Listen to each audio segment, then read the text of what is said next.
Imagine for a moment that your life is a grand performance, and you are the star. You follow the script perfectly. You study hard, get into a good college, land a respectable job, and build what looks like a perfect family. You win all the races you're supposed to win. You collect every shiny trophy society has prepared for you. The spotlight is on you, the applause is deafening, and everyone is telling you, you've made it. And then the curtain falls. The applause fades. The lights go out. You're left standing alone on an empty stage, surrounded by a dead, echoing silence. That trophy, which felt so triumphant just moments ago, now feels cold, heavy, and utterly meaningless in your hands. A vast, bottomless emptiness floods in from the shadows, drowning you in an instant, and you ask yourself a terrifying question. Why? After getting everything I was told to want, do I feel nothing but a profound, suffocating void? Have you ever considered that the happiness you've been chasing your entire life might be a meticulously designed fraud? A grand deception woven by society, by culture, and perhaps even by the ancient code buried deep in your own DNA.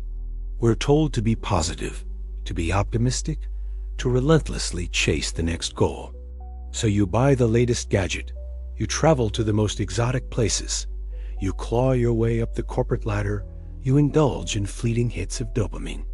But every time a desire is satisfied, it feels like drinking salt water. It doesn't quench your thirst. It only makes you thirstier. These so-called cures, the motivational quotes, the consumerism, even some of the shallow spiritual practices are nothing more than temporary painkillers. They numb you, letting you forget that deep, gnawing emptiness for a while, but they never heal the wound that's bleeding out in the core of your soul. Because you've been treating the symptoms, but you've never dared to confront the disease itself. And the disease is this. In this grand play of your life, are you really the one writing the script? Or are you just a puppet manipulated by invisible strings, repeating the same unsatisfying motions over and over again? There is an unseen, blind, irrational force operating at the very foundation of your life, like a tireless engine roaring in the dark. It drives you to want, to possess, to conquer, but it never tells you why. This force is the true source of all your suffering and anxiety. It keeps you forever oscillating between two extremes, a state of lacking and a state of boredom. Before you get what you want, you suffer from the pain of wanting. After you get it, you're immediately plunged into the boredom of having until the next desire appears on the horizon. Why does satisfying one desire only give birth to a bigger one? Why is a moment of pleasure always followed by a much longer period of emptiness? Is it possible that we are all trapped in a game we can never win? A game that was rigged for us to lose from the very beginning? We were taught to believe in hope, to chase the light, to be a positive person. But what if? What if this entire narrative of hope and optimism is the very cage that has you trapped in this cycle of pain? And what if I told you that the only path to true clarity, to a profound and radical freedom, requires you to abandon all cheap optimism and to stare directly into the cruelest, most pessimistic truth of our world? Do you still have the courage to listen? The answer to what has you imprisoned lies with the thinker that positive psychology would rather you forget. His name is Arthur Schopenhauer, a man who dared to stare into the abyss and then draw a map of it for the rest of us. He tells you that you suffer not because you did something wrong or because you aren't trying hard enough, but because you have fundamentally misunderstood yourself and the very operating system of the world. Schopenhauer reveals a shocking truth. Beneath all your conscious thoughts, your logic, and your reason, there lurks an older, stronger, and far more primal driving force. He called it the will to live. Now, this isn't your personal will to succeed, or your willpower to lose weight. This is a blind, irrational, and insatiable cosmic urge. It exists in every star, in every plant straining towards the sun, in every animal fighting to survive. And yes, it exists in the very core of your body and mind. It is the raw, brute force of life itself, which has only one goal: to continue to expand, to experience, endlessly and without reason. And you are its slave. Your intellect, your reason, your values, they are all just high-level managers hired by the will to achieve its own ends. The will is the real CEO, whispering in your ear, making you crave food, security, a partner, social status. It manufactures an endless stream of desires, making you chase a carrot that is perpetually dangling just out of reach. You think it's you who wants that better job, that more attractive partner, that fancier car. No, it is the will inside you, borrowing your body and your mind to play out its eternal drama of wanting and having. This is why your life feels like a pendulum, swinging endlessly between two states, pain and boredom. When a desire is unmet, you are in a state of pain. You feel anxious, you crave, you're restless, feeling that some vital piece of your life is missing. Then, through immense effort, you finally get the thing you wanted: the promotion, the relationship, the dream vacation. You get a fleeting moment of satisfaction. But what comes next? A different, more profound, and almost unbearable emptiness descends. This is boredom. The goal is gone, the chase is over, and you find yourself standing in an empty field with no idea what to do next. And so, to escape this boredom, the will immediately serves up a new goal, a new desire, pushing you right back into the state of pain. Think about it. Isn't this the literal blueprint of your life? From wanting a toy, to wanting good grades, to wanting a career, a family, and then wanting your children to succeed. The chain is endless. Our entire existence is dominated by this cycle, engineered by the will, moving from pain to boredom and back to a new pain. What we call happiness is merely that brief, almost imperceptible moment of relief between two states of suffering. From a psychological perspective, this lines up perfectly with Carl Jung's concept of the unconscious. Jung taught us that our conscious mind is just the tip of the iceberg. Our destiny is driven by the massive, unseen mass below the surface. Schopenhauer's will is the deepest, darkest, most solid core of that iceberg. It is the ultimate source of all our irrational impulses, compulsive behaviors, and addictive patterns. The reason you're addicted to your phone, to alcohol, to work, or to anything that distracts you from your pain is because you are making a futile attempt to appease the insatiable will. You're trying to silence a cosmic hunger with a temporary anesthetic. What's terrifying is that our entire modern society is a conspiracy to reinforce this deception. Consumerism tells you, buy this and you'll be happy. The self-help industry tells you, achieve that and you'll be fulfilled. Social media tells you, get more likes and you'll be loved. They are all in service of your will, constantly supplying you with new carrots to keep you running on this treadmill called life until the day you die. So now you see a deeper pit. The problem isn't that your desires aren't being met. The problem is the mechanism of desire itself is the trap. The problem isn't that you haven't won. It's that the game is rigged so that no one can ever truly win. You thought you were pursuing happiness, but you were actually just serving a blind, indifferent, and eternally unsatisfied cosmic force. All the struggle, anxiety, and emptiness you've ever felt are just the inevitable symptoms of this force playing out its script in your life. Now, aren't you curious to know how this truth, when we're blind to it, silently shapes not just our personal destiny, but the fate of our entire civilization? When you're unaware that you are a slave to the will, its destructive power doesn't just go away. On the contrary, it operates in the shadows, manipulating your life in more insidious and devastating ways, even shaping the pathological structures of our society. The consequences are like being a frog in slowly boiling water. You're in it, but you don't notice the heat is rising until it's too late. First, on a personal level, it creates the deepest kind of self-alienation. Have you ever been alone, late at night, and felt a sudden jolt of panic? A terrifying sense that the person staring back from the mirror, the one who hustles for KP for a mortgage, for the approval of others, isn't really you. The real you, the one who once had dreams, passions, and felt pure, unconditional joy, has been forgotten in some dusty corner of your soul, abandoned in the daily chase. This is the will's masterpiece. It doesn't care about your soul or your sense of fulfillment. It only cares if you are useful for its agenda. It turns you into a tool, a machine for fulfilling desires.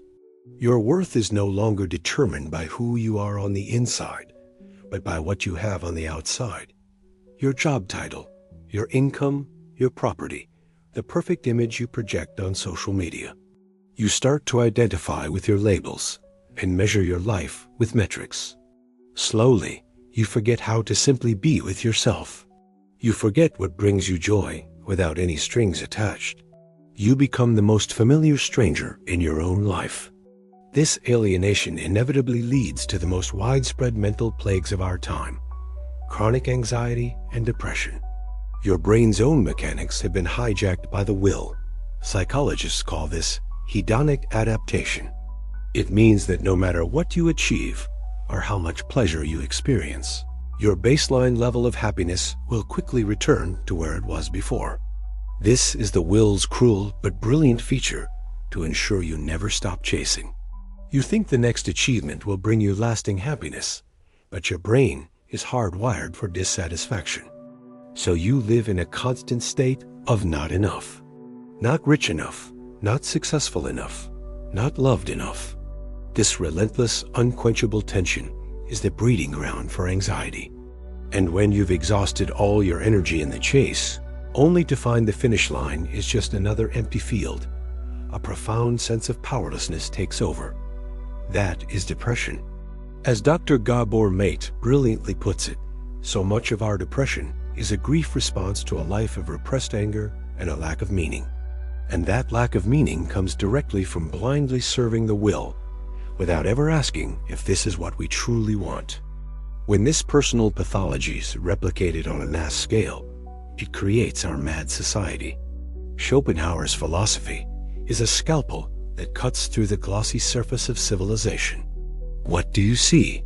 You see the endless competition and conflict between nations, the ruthless, zero-sum games of the corporate world, the fragile, transactional relationships between people.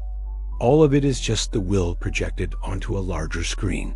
It drives our entire species, like a swarm of rogue cancer cells, to blindly expand, consume, and fight without any concern for whether it leads to our collective doom.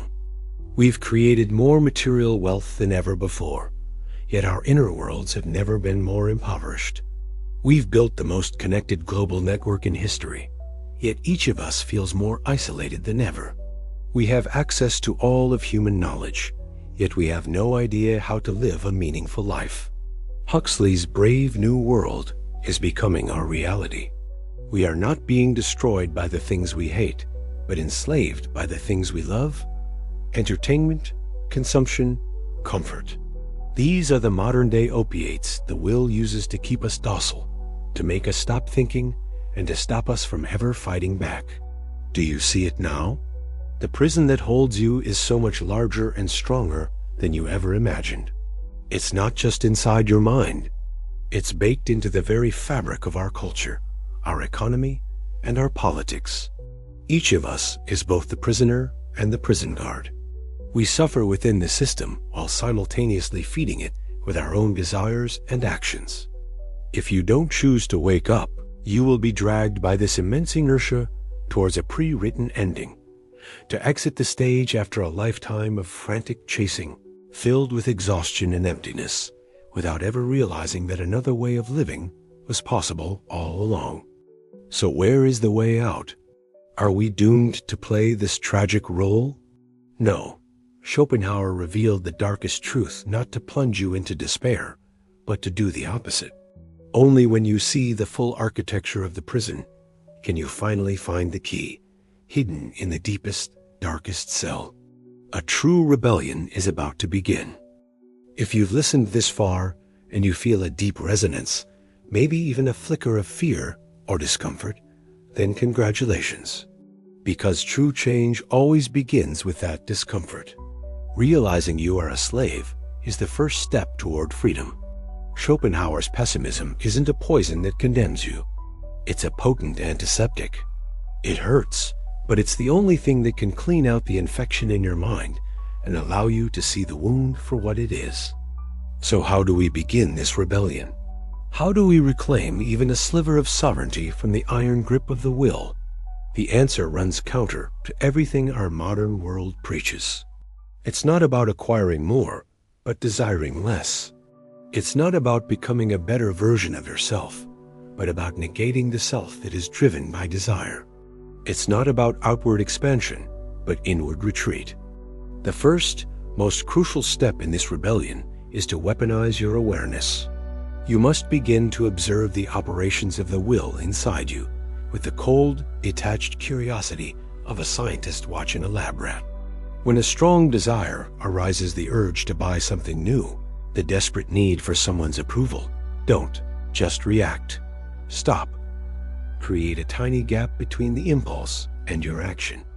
In that gap, ask yourself, where is this desire coming from? What is it promising me? If I satisfy it, how long will the pleasure actually last? The last time I satisfied a similar desire, didn't the emptiness return almost immediately? In Buddhism, this is called mindfulness. The Stoics called it rational examination. Schopenhauer takes it a level deeper. Every time you do this, you are using your fragile but precious intellect to shine a light on the dark kingdom of the will. You're not trying to destroy the desire. You're trying to understand it. And through understanding, you cease to be its blind servant and become its conscious observer. The second step of the rebellion is to embrace useless, non-transactional experiences. The will only cares about survival and reproduction. It scoffs at anything that doesn't serve its purpose. Your freedom, however, is hidden in precisely these useless things. This is the power of aesthetic contemplation.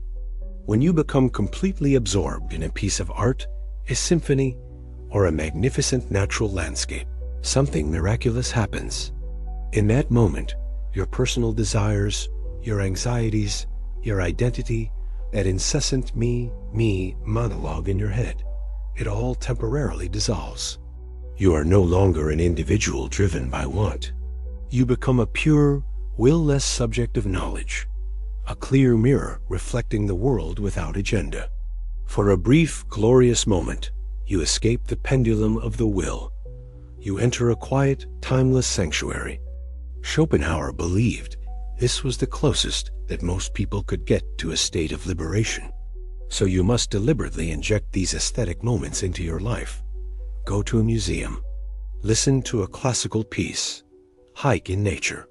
Do it not for the Instagram post, not to check a box, but purely for the experience itself.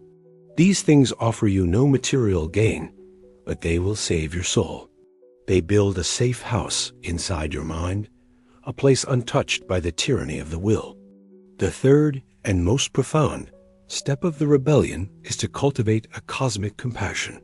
When you truly understand the nature of the will, you realize that the same force tormenting you is tormenting every other living being on the planet.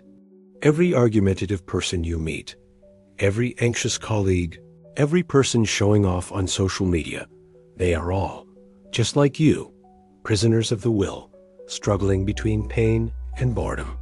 All their aggression, their vanity, their foolishness stems from that same blind, insatiable inner drive.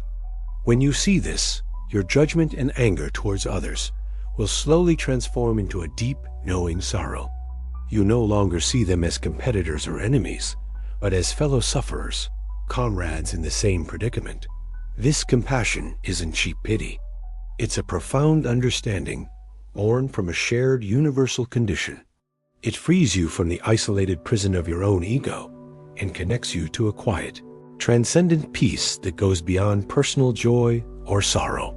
The people in history who truly got it all walked a similar path. From Thoreau isolating himself at Walden Pond, to Nietzsche demanding we love our fate, to the Zen masters meditating in the mountains, they all arrived at the same core insight through different means. By negating the desires of the small self, they achieved a higher freedom. This doesn't mean you have to renounce the world and become a monk. It means starting a quiet internal revolution right where you are. By observing your desires, by seeking aesthetic refuge, by cultivating compassion, you are chipping away at the will's control piece by piece. You are transforming from a mindless puppet into an awakened observer, one who can still feel the pull of the strings, but who now sees them clearly and can even occasionally let them go slack. You are taking back control. You are finding your own true victory in a game that was designed for you to lose. We've traveled a long road together, from seeing through the great deception of life, to dissecting the root of our suffering, to learning the strategies of rebellion. Now, it's time to arrive at our final destination. It's time to unveil the ultimate insight, the one that is at once the most shocking and the most liberating. This is the truth that will make all your prior confusion and struggle click into place. The final truth is this: the meaning of your life is not found in winning the game. It's found in seeing through it. Let that sink in. The ultimate purpose of your existence is not to win the game set up by the will, because you can't. The purpose is to awaken, to become a conscious, enlightened spectator who sees the absurd nature of the game itself, and in doing so, attains a profound and unshakable inner freedom. You always thought there were only two possible endings to your life script: success or failure. But Schopenhauer shows you there is a third, and it is the only one with any real value: seeing through. When you stop pinning your happiness on the satisfaction of the next desire, you leap off the pendulum of pain and boredom. You are no longer the breathless runner on the treadmill. You are the one standing beside it, watching everything with a quiet, compassionate smile. This seeing through is not a passive resignation. It is the highest form of wisdom, and it gives rise to a completely new way of living. Imagine you still live your life, you still go to work, you still have relationships, but your inner core has fundamentally shifted. When others are fighting tooth and nail for fame and fortune, you see the pathetic, will-driven anxiety behind their actions. You no longer get easily drawn into their drama because you know it's a war with no winners. And so, you gain the freedom to choose your battles. When you miss out on a promotion or a relationship ends, you will still feel the sting of loss. Of course, but a deeper part of you will know this is just another scene in the will's drama coming to a close. It does not define your worth. It cannot take away your inner peace. Pain will still visit, but it will no longer have the power to consume you. You become like a rock in a storm, feeling the waves of desire crash against you, but they cannot move your foundation. And so, you gain the freedom from fear. And most importantly, when you stop living for a false future, you finally start to own the present. You can finally experience a sunset, taste a cup of coffee, or listen to a friend's story without an agenda. Because these things are no longer tools or interludes on the way to a goal. They become the point itself.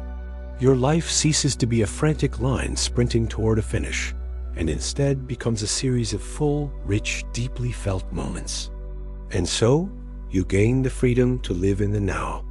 This is the glorious, paradoxical summit of Schopenhauer's pessimism. By acknowledging the essential meaninglessness of life, you create the most profound meaning for yourself. Meaning is not given to you by the world. It is forged in the fire of your own awakening. So, to answer our original question, how do you live more clearly? The answer is, stop believing in the cheap promises of happiness. Have the courage to admit that your life, at its core, is a struggle driven by a blind force. And then, in the midst of this preordained tragedy, choose not to be a sorrowful actor, but a wise spectator. Use your intellect to illuminate the darkness of your desires. Use beauty to create moments of sanctuary. Use compassion to connect with the suffering of all beings. Every time you do this, you declare your independence from the will. Your life will no longer be about what you have, but about how clearly you see. This is hard. It may be the most counterintuitive, anti-human thing you can do. The entire world is pushing you to run outwards, but this path demands that you turn inwards. It is, however, the only path to true freedom. So from this day forward, the next time you feel that familiar pull of emptiness, anxiety, or desire, remember Schopenhauer's mirror. Look at the puppet being pulled by invisible strings, and then give yourself a gentle, knowing smile. Tell yourself, I know this is just a game, and for now, I choose not to play. If anything we've talked about today has stirred something in you, if it's made you start to question your own life in a new way, then subscribe to our channel and turn on notifications. Because here, we don't offer easy answers. We offer better questions. To face the abyss with you and to stay awake.